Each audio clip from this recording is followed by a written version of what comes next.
لطفالله نوروزوف سردار ریاست معارف ولایت مختار کوهستان بدخشان در یک اظهارات که توسط تلویزیون بدخشان نشر شد ادعا کرده است که گویا محمد باقروف یکی از لیدرهای غیر رسمی ولایت او را در منزل زیستش لطکوب و تعقیر کرده مجبور کرده است که آنجا را ترک کند، اما محمد باقروف این را رد می کند. بنا به نقل نوروزوف شب 29 ینور ساعت 8 بیگاه به جای خواب من واقع در قبت چهارم بنای ریاست معارف در شهر خوروغ سرکرده گروه متشکل جنایتی محله خوروغ بالای شهر خوروغ محمد باقروف در حالت مستی زده در اومده از من پرسید که از کجا میشوی؟ در پاسخ گفتم من تاجیکم، زاده نویه ونج ولایت مختار کوهستان بدخشان.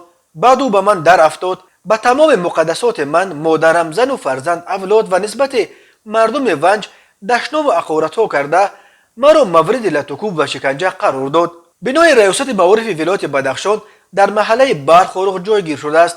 محمد باقروف نیز در همین محله به سر میبرد و برخوروغ را یک منطقه اساسی تحت نفوذ این رهبر غیر رسمی بدخشان میشمارند. ولی محمد باقروف ادعای رئیس معارف ولایت را رد کرده در صحبت کوتاه تلفنی با آزیا پلوس گفت تنها در آغاز زمانی که نوروزوف نفس سردار معارف ولایت تعیین شده بود و در تلویزیون در سخنرانیش مرا تروریست نام برد، رفته با او واخورده و او را خوش آمدید کردم و گفتم که به این کارها امرا نشو.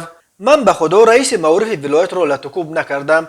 این کی بود است که من لطکوب کرده باشم؟ نه، به خدا قسم، دروغ است، این تهمت است. من او را دیگر با چشمانم ندیدم و خبر ندارم. این همه تهمت است، سفسطه است. حاضر همه از بالای من قصه میبافند و تهمت میکنند. وی ونجی است، ونجی ها برادر منند، من بروی ونجی ها هیچگاه دست نمیبردارم، افزوده است محمد باقر. اما نوروزوف در مراجعه ویدیویش میگوید از بس که در شهر خوروغ قانون جنگل حکم فرماست، او حالا طرفدار پیشنهاد از بدخشان جدا کردن و به کولاب یا غرم امرا کردن نویه ونج و درواز شده است. قبلا این پیشنهاد از زبان دو وکیل از این دو نویه واقع در غرب بدخشان صدا داده بود. محمد باقروف یکی از پرنفوذترین لیدرهای غیر رسمی این ولایت به شمار می رود. او در محله برخوروغ زندگی می کند و گروه های اساسی طرفدارانش نیز در همین جاست. هنوز تا حادثه های اخیر روز 14 اکتبر سال 2021 محمد باقروف در یکی از پاسگاه های شهر خوروغ بازداشت شده بود، ولی طرفدارانش به آنجا رسیده او را خلاص کردند.